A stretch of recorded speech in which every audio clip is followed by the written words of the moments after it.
नमस्कार दोस्तों, स्वागत है आप सभी का आपके अपने सानिध्यम परिवार में। मैं CS चौधरी आज आपके लिए लेकर के आया हूं संस्कृत शब्दावली में पारिवारिक शब्द, यानी वो शब्द जो कि संबंध यानी पारिवारिक संबंधों को बताते हैं और व्यावहारिक प्रयोग में लाए जाते हैं। इन शब्दों का संकलन लेकर के जो कि आरपीएससी ग्रेड सेकंड के पाठ्यक्रम का नया हिस्सा बना है, उसी को लेकर के मैं आपके बीच उपस्थित हूं। आइए प्रारंभ करते हैं आज की इस क्लास में इस पारिवारिक शब्दों से जुड़ी हुई संस्कृत शब्दावली को। शुरुआत करते हैं जनक यानी पिता के साथ में। मित्रों, आपके पास एक तरफ हिंदी शब्द दिया हुआ है और दूसरी तरफ उसका संस्कृत अर्थ है, तो बड़े आराम से आप इसको नोट्स बना सकते हैं। बहुत उपयोगी चीजें आपके लिए रहेंगी।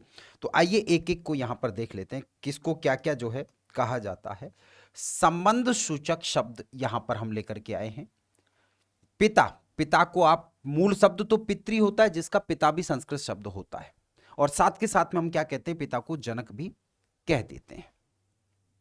पिता के साथ में चाचा यानी पितृव्य, पिता का भाई। पिता के भाई को क्या कहा जाता है, चाचा जो हम कहते हैं उसको पितृव्य कहेंगे। माता, मातृ शब्द होता है, इसका प्रथमा एक वचन माता भी बनता है, और साथ के साथ हम माता को क्या कहते हैं, जननी भी कहते हैं। ये दोनों का संस्कृत शब्द हो जाता है। पुत्र, आत्मज, पुत्र यानी पुत्र भी कह सकते हैं, ऐसा नहीं पुत्र शब्द का प्रयोग नहीं हो सकता, पुत्र का भी प्रयोग हो सकता है, और साथ के साथ में आत्मज भी कहा जाता है। वहीं पुत्री, पुत्री को क्या कहा जाता है, आत्मजा, यानी स्त्रीलिंग हो गया। आत्मज शब्द का स्त्रीलिंग क्या हो जाता है, आत्मजा हो जाता है। तो पिता जनक, चाचा पितृव्य, माता मातृ या जननी, पुत्र आत्मज और पुत्री आत्मजा कह दिया जाता है। छोटा भाई क्या कहेंगे, छोटे भाई को अनुज कह सकते हैं या फिर कनिष्ठ सहोदर भी कह दिया जा सकता है। सहोदर का मतलब क्या होता है, सगा भाई। अब ज्येष्ठ सहोदर यानी बड़ा भाई, और कनिष्ठ सहोदर यानी छोटा भाई यहां पर हो जाएगा अनुज भी कह सकते हैं। इसी तरीके से बड़े भाई को क्या कहा जाता है, अग्रज कहा जाता है। अग्रज नहीं करेंगे तो क्या आप कह सकते हैं, आप इसको ज्येष्ठ सहोदर भी कह सकते हैं। क्या कह सकते हैं, ज्येष्ठ सहोदर भी कहा जा सकता है।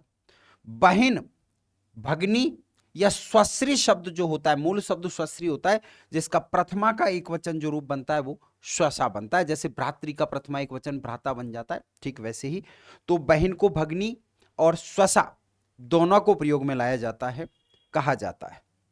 चाचा पीछे बता चुका हूं, रिपीट है, पितृव्य होगा। चाची पितृव्य पत्नी, पितृव्य यानी चाचा की पत्नी। पितृव्य पत्नी मतलब चाचा की पत्नी क्या कहते हैं हम, चाची कहते हैं। और चचेरा भाई यानी चाचा चाची का जो पुत्र होता है उसको क्या कहेंगे, पितृव्य पुत्र कहेंगे। अब अंग्रेजी में तो बड़ा जोरदार चीज है, सब कजिन हो गए, सब अंकल आंटी हो गए, लेकिन संस्कृत ऐसा नहीं है। संस्कृत में एक एक रिश्ते के लिए, हिंदी में एक एक रिश्ते के लिए अलग अलग शब्द है, और इसीलिए संस्कृत और हिंदी की अपनी एक मर्यादा है। तो चाचा, छोटा भाई अनुज कनिष्ठ सहोदर, बड़ा भाई अग्रज कहेंगे या ज्येष्ठ सहोदर कहेंगे, बहन को भगनी या स्वसा कहेंगे, चाचा को पितृव्य कहेंगे, चाची को पितृव्य पत्नी कहेंगे, और चचेरे भाई को क्या कह देंगे, पितृव्य पुत्र कह दिया जाता है। दादा बड़ा सरल शब्द होता है, पितामह, पिता के पिता। दादा मतलब क्या हो जाएंगे, पिता के पिता हो जाते हैं, यानी पितामह हो गए। दादी पितामही, दादी कौन हुई, पितामही। दादी माँ जो हम कहते हैं, अम्मा देसी शब्दों में अगर आपने कभी बोला हो तो। परदादा यानी कि पिता के दादा क्या कहेंगे, प्रपितामह यहां पर हो जाएगा, पितामह के पिता, अर्थात परदादा को प्रपितामह कहेंगे और परदादी को क्या कहेंगे, प्रपितामही कहेंगे। परदादी को प्रपितामही कहा जाएगा। पोता यानी दादा दादी का जो पोता होता है उसको पौत्र कहेंगे, और दादा दादी की जो पोती होती है उसको क्या कहेंगे, पौत्री कह देंगे। अब इसके साथ में अगर परदादा और परदादी के संबंध में लाओगे तो प्रपौत्र और प्रपौत्री हो जाएंगे।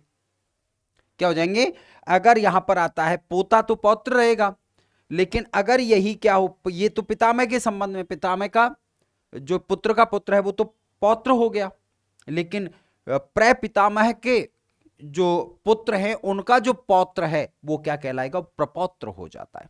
इनके संदर्भ में क्या हो जाता है, प्रपौत्र यहां पर हो जाता है। पोती क्या हो जाएगी, प्रपौत्री यहां पर हो जाती है। नाना जो माता के पिता होते हैं मातामह हो गए। भाई पिता के जो पिता हैं वो पितामह हुए, तो माता के पिता क्या हो गए, मातामह हो गए।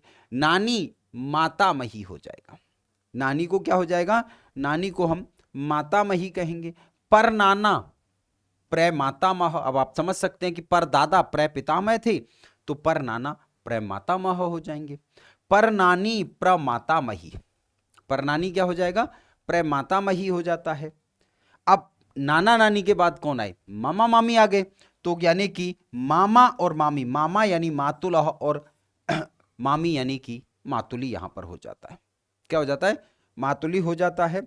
भांजा स्वश्रीय या फिर भाग्ने, भगनी का पुत्र। भांजा कौन होता है, बहन का जो पुत्र होता है उसको भांजा कहा जाता है, तो इसलिए उसको स्वश्री बहन होती है तो स्वश्री बहन का पुत्र स्वश्रीय हो गया, और भगनी बहन होती है तो भगनी का पुत्र भाग्ने होकर के भांजा हो जाता है। इसके साथ साथ में देवर, ये देवर ही रहेगा। देवरानी यात्री कहेंगे, जिसका प्रथमा एक वचन क्या बनेगा, याता बनता है। ये महत्वपूर्ण है, इसको याद रखना।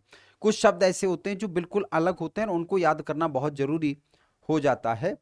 तो देवरानी यात्री या याता कहेंगे। भतीजा भ्रातृय या भ्रातृपुत्र, भाई का पुत्र भतीजा कौन होता है, भाई का पुत्र जो होता है। और भतीजी कौन होती है, भाई की पुत्री यानी भ्रातृश्वता, आप उसको कहेंगे। क्या कहेंगे, भतीजे को तो कहेंगे भ्रातृय या भ्रातृपुत्र, और भतीजी को क्या कहेंगे, भ्रातृश्वता कहेंगे। क्या कहेंगे, भ्रातृश्वता कहेंगे।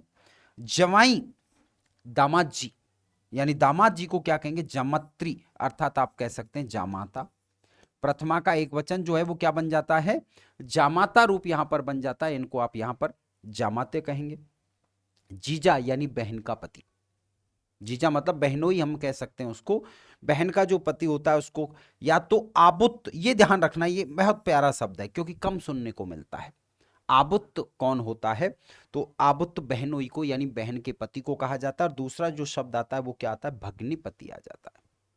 क्या आ जाता है, भग्निपति यहां पर आ जाता है यानी बहन का पति। वो सीधा सीधा है, वो तो सीधा सीधा है, लेकिन आबुत यहां पर बहुत महत्वपूर्ण हो जाता है। आइए इसके बाद में अभी बुआ, पितृश्वश्री, पिता की बहन। बुआ कौन होती है, पिता की बहन को बुआ कहा जाता है। तो फिर बुआ के लिए पितृश्वश्री यानी पितृश्वसा, क्या कहेंगे बेटा, पितृश्वसा कह देंगे। फूफा जो कि बुआ के पति हैं तो क्या हो जाएंगे, पितृश्वश्री पति, पिता की बहन के पति। क्या कहेंगे, पिता की बहन के पति, तो वो हो जाएंगे कौन, फूफा हो जाएंगे। फुफेरा बाई यानी कि बुआ का पति आप कह सकते हैं, वो सॉरी पुत्र, बुआ का पुत्र या फूफा का पुत्र जो होता है वो कहेंगे पैतृश्वश्रीय, बहुत महत्वपूर्ण है। क्या कहेंगे, पैतृश्वश्रीय यानी कि पिता की बहन का पुत्र। क्या हो जाएगा, पिता की बहन का जो पुत्र है जिसको हम फुफेरा भाई कह रहे हैं वो पैतृश्वश्रीय कहलाएगा। क्या कहलाएगा, पैतृश्वश्रीय। मौसी मातृश्वश्री यानी मातृश्वसा, माता की बहन। भाई मौसी कौन होती है, माता की बहन होती है, तो मौसी यहां पर क्या हो जाएगी, मातृश्वसा हो जाएगी। मौसा मातृश्वश्री पति यानी माता की बहन के पति। आप शब्दों को पकड़ेंगे कि भाई पिता की बहन के पति फूफा हुए, तो माता की बहन के पति कौन हो गए, मौसा हो गए। माता की बहन के पति मौसा हो गए। ऐसी तरीके से बुआ कौन हुई, पिता की बहन बुआ हुई, तो फिर माता की बहन मौसी हो गई। तो एक ही है, यहां पितृ की जगह मातृ किया है, बाकी तो कोई अंतर यहां पर आ ही नहीं रहा है। तो आप शब्दों को कनेक्ट करेंगे तो इजीली याद हो जाएंगे, नहीं तो एक एक को रटने में फिर ये कहोगे गुरुजी दिमाग कंचक्री हो रहा है, समझ नहीं आ रहा है किसको याद करना है। तो इसी तरीके से ये देखिए, फुफेरे बाई को क्या कहा था, पैतृश्वश्रीय, और मौसेरे बाई को क्या कहेंगे, मातृश्वश्रीय, कि वो पिता की बहन का पुत्र था फुफेरा भाई, इसलिए पैतृश्वश्रीय कह दिया। और ये माता की बहन का पुत्र है तो इसको मातृश्वश्रीय कह देंगे। इसको क्या कह दिया जाता है, मातृश्वश्रीय कह दिया जाता है। ससुर, ससुर, ससुर जी, अब ये चाहे पिता के ससुर हों चाहे माता के यानी कि पति देव के ससुर हो या पत्नी देवी के ससुर, ससुर ससुर होते हैं, तो इसके लिए क्या रहेगा, ससुरः शब्द यहां पर रहेगा। सास को क्या कहा जाता है, सास को श्वश्रु कहा जाता है। साला श्यालह, ये शब्द आपने खूब पढ़ा होगा, मृच्छकटिकम में पढ़ते हैं ना, राजा का साला था जो बहुत परेशान करता है, सकार वही है। ननाद, ननद बहुत खतरनाक पोस्ट होती है। ननद क्या कहेंगे, ननांद्री मूल शब्द है, अगर प्रथमा के एक वचन में जाओगे तो क्या हो जाएगा, ननांदा हो जाता है। मूल शब्द तो ननांद्री रहता है, लेकिन प्रथमा के एक वचन में जाओगे तो ये क्या रूप बन जाता है, ननांदा रूप यहां पर बन जाता है। समधिन, समधिन तो जानते हो ना, जो पिता यानी कि हमारे पिता माता पिता जो हैं और हमारी पत्नी के जो माता पिता हैं वो आपस में समधि समधिन हो जाते हैं, ठीक है। तो समधिन को क्या कहेंगे, संबंधिनी, क्या कहेंगे, संबंधिनी यहां पर कहेंगे, समधिन। और समधि जी को क्या कहेंगे, संबंधिन कहेंगे, संबंधी, ये मूल शब्द है। और इसको अगर प्रथमा के एक वचन में लेकर के आओगे तो ये क्या बन जाएगा, संबंधी रूप यहां पर बन जाता है। क्या बनता है, संबंधी रूप यहां पर बन जाता है।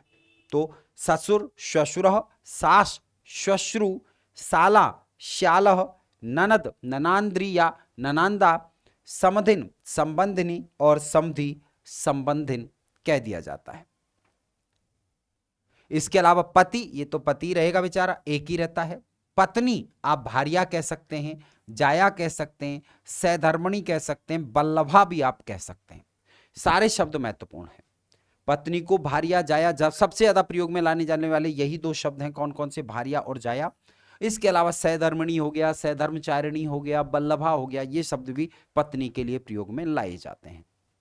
सगा भाई सहोदर, और सगी बहन क्या हो जाएगी, सहोदरी।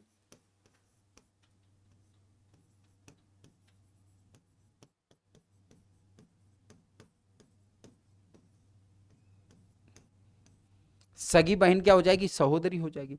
दुश्मन अरि रिपु या शत्रु आप कह सकते हैं। दूती, अब ये हालांकि पारिवारिक रिश्ते तो नहीं है, लेकिन ये जब आप परिवार में रह रहे होते तो ये सारे लोग आपके जीवन में होते हैं। दुश्मन भी एक आध मिल ही जाता है। दूती यानी दूती या संचारिका आप कह सकते हैं।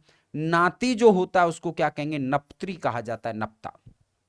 नाती को क्या कहा जाता है, नप्त्र। मूल शब्द प्रथमा का एक वचन नप्ता हो जाता है, लेकिन इसका मूल शब्द जो होता है वो क्या होता है, नप्त्री होता है। क्या होता है, नप्त्री यहां पर होता है। नौकर, नौकर को भृत्य कहा जा सकता है, प्रश्य कहा जा सकता है, अनुचरय कहा जा सकता है, तीनों शब्दों का प्रयोग हो जाता है। सेवक भी आप कह सकते हैं। नौकरानी परिचारिका कहा जाता है। नाट्य साहित्य को जब हम पढ़ते हैं, कोई भी नाटक उठा करके देखें तो उन सब में इन शब्दों का प्रयोग होता है। परिचारिका आती है, अपना संदेश सुनाती है या किसी दूसरे के द्वारा लाया हुआ संदेश सुनाती है। और परिचारिका पे तो प्रश्न भी पूछे जाते हैं, किस नायक की परिचारिका कौन थी, नायिका की परिचारिका कौन थी। जैसे पतिव्रता यानी साध्वी, और पतिव्रता भी कह सकते हैं। पतोतरा स्त्री, प्रपौत्र या प्रपौत्री। पतोतरा या पतोतरी, पतोतरा यानी कि प्रपौत्र और पतोतरी यानी कि प्रपौत्री उसको कह दिया जाता है। प्रपौत्र यानी कि परदादा के जो रिश्ते में होगा। भाभी यानी भौजाई, भ्रातृजाया या प्रजावती कहा जाता है। यह शब्द महत्वपूर्ण है। क्या, भाभी को क्या कहा जाता है, भ्रातृजाया भी कह दिया जाता है, प्रजावती भी कह दिया जाता है। साथ के साथ में मालिक, प्रभु या स्वामी के रूप में आप इसको जान सकते हैं। तो यहां पर ये ध्यान रखना कि भाभी, भ्रातृजाया तो समझ में आ जाएगा, भाई की पत्नी, लेकिन प्रजावती शब्द जो है वो बहुत महत्वपूर्ण है। इसको याद रखेंगे कि इसको कहा जाता है, भाभी को कह दिया जाता है। आइए मित्र, क्योंकि रिश्तों में तो ये भी रहेगा।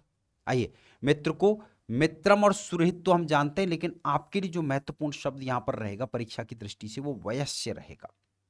क्या रहेगा, वयस्य आपके लिए यहां पर महत्वपूर्ण शब्द रहेगा। इसी तरीके से मित्राणी यानी सखी, सखी को आप आली कह सकते हैं, लेकिन वयस्या भी यहां पर महत्वपूर्ण है। क्या है, वयस्या शब्द भी यहां पर बहुत महत्वपूर्ण हो जाता है।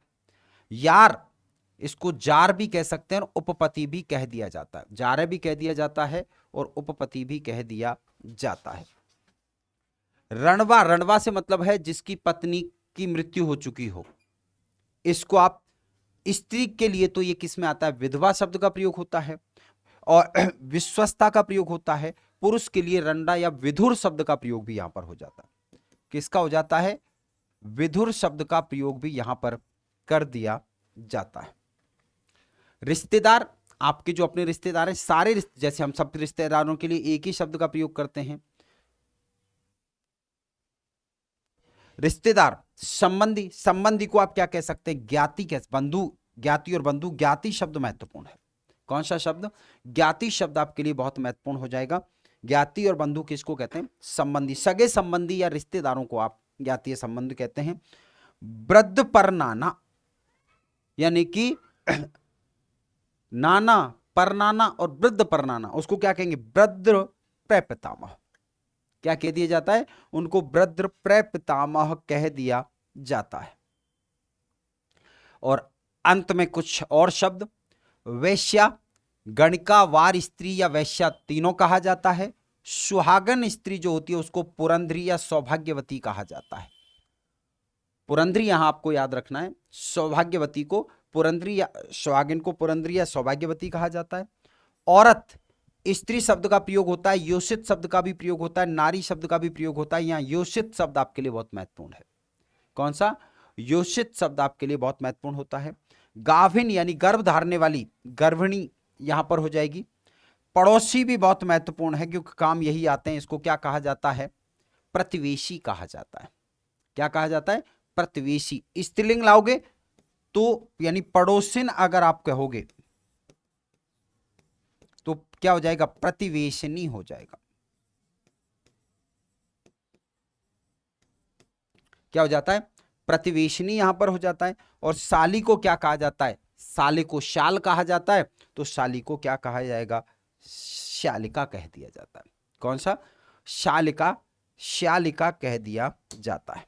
तो ये थे मित्रों आपके संस्कृत व्यावहारिक शब्दावली में आज पारिवारिक शब्द, यानी पारिवारिक रिश्तों में या परिवार में जिन जिन व्यक्तियों का समावेश होता है उनके साथ वो जो संबंध होता है उसको संस्कृत में किस शब्द के द्वारा दर्शाया जाता है, ये आज की हमारी इस क्लास का हिस्सा रहा।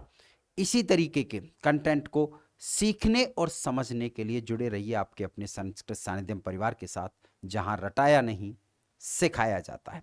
बहुत बहुत धन्यवाद।